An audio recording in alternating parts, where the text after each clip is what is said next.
All right, so this is from both of you. How did you two get involved with this project? We've written together for over a decade now. Made our first movie, Happy Hunting, together. So we're always writing, coming up with stuff, and some projects go faster than others, and this was one that went. But it was just an idea that I think we were sort of originally looking into some of these sort of American government standoffs that happened in the early '90s, and kind of Right. what the stories of those were, and who those people were, and trying to think about what were the human characteristics and the motivations that drove those people to that point. And that was kind of an exciting world for us to explore through a film. And this is what came out of it. And Louie, how did the casting process go for getting your brother in this too, who delivered a great performance in this? Yeah, I he asked for a lot of money, and then we told him no, and then he came back and said, "Please, no." You know what? It was it just worked out organically. Honestly, we had written the script, and Annet, who plays Alice Hayes in the movie, is my real life wife, Right. and then Milo's my brother, and Joe and I have worked together forever, and we all know each other really well. So it just felt right. We kind of, when we were writing it, we kind of talked about them, like, hey, maybe they want to do it, and we gave it to them. They were into it, and so it was a good kind of healthy, productive environment to work in. Right. And with the next character in this being bipolar, there's of course some mental health issues in the script.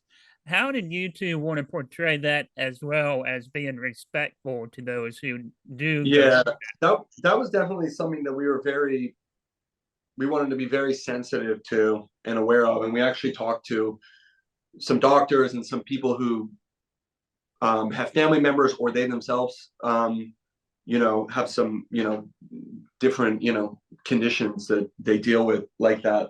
And so we were, and Annette did a lot of research on it and talked to people. And one thing we've been told a lot so far is people really seem to connect with it, say that feels so authentic. So we're very happy about that, because the last thing we want to do is make a mockery of something, or not speak a truth to something that people actually have to deal with on a daily basis.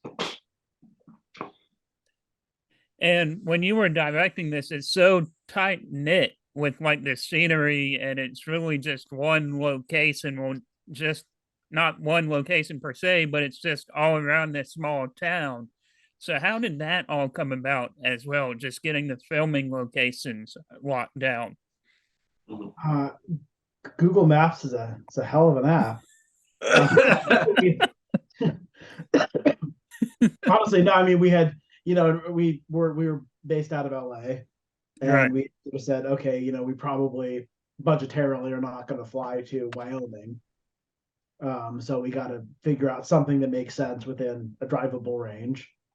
And had gone on Google Maps and just sort of started looking out from Los Angeles. You can, out of LA. It's why the film industry was based here back in 1900. Is there's a whole lot of terrain that you can get to pretty quickly out of the city. And we had found, you go to those Big Bear Lakes, if people are familiar with that, but a lot of car commercials and stuff shoot there. So they're a little weary, I think, of having larger productions come in. And we had, just searched around and found this place called Forest Falls, which is this awesome little town, 90 minutes out of LA. And I got up there, and the people were super welcoming and thought the idea of a movie seemed exciting. And we had sort of scouted around there and pretty quickly said, this is, the place that will make sense. Right. And 90 minutes out of LA is really like a 7 hour drive up there, right? Any relief, yeah. Depends on the time of day. Could be. So, how was the town kind of embraced you? You kind of touched on it a little bit, but especially with this involving like a standoff film with police and stuff, like you said in the 90s. Were they abrasive at all, or were they kind of, enthused that this was Everyone was really going? great. Yeah, Forest Falls it's a little community, and it's very neighborly, and everyone was really sweet. I mean, we rented most of all. I think we took every Airbnb in the entire town. for, you know, our cast and crew. So, and even in that, you know, some of the standoff, in those scenes, you'll see a couple guys walking around the background, and women, they're people from the town. So they were happy to come up. Right. And, you know, of course, you want your film to play on the biggest screen possible. So, with you guys being filmmakers in today's landscape, we even have theaters closing down now. A theater I used to work at just is closing down today permanently. So, how do you guys feel about what's going on with the theater landscape today and getting movies out there? Well, I mean, I think, you know, for me, I was having the conversation with someone the other day that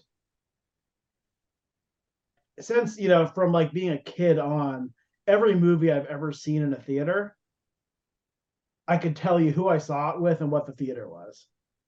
Like I connect like a memory to that movie. And like I think that's a really special thing that's gonna be lost if we lose movie theaters. Whereas I think like any movie I've seen on VOD, like I've seen the movie, I can tell you about what the movie is. Right, but it doesn't have the I was same I was feel to it. probably at Yeah. home, like I don't know who was there. I don't know what was happening. I'm like, I assume I was in my living room, but I don't know. Maybe I was on a plane. Like, so I think that having that experience with the movie is lost, and also the idea of, you know, committing 90 to 120 ish minutes to saying I'm going to go sit, I'm going to watch this story without anything else. I think that it gives the filmmakers a different platform in terms of how they tell their story, where I think they can take their time with stuff. There can be a different type of build that, you know, when you're building something for Netflix, you just have to approach it in a different way. So I think there's a experiential element that's lost and sort of a storytelling element that's lost with VOD. But watch it on VOD, November 11th. Yeah. And Louie, what are your thoughts? Do you kind of agree with his statement on that? Yeah, no, for sure. I mean, you know, it's sad, but I guess, well, you know, we'll see what comes next. I don't know. Maybe who knows? Anything's possible. Well, guys, thank you so much for joining me today. It's been really fun, and congratulations on the film. Thank you, man. Appreciate it.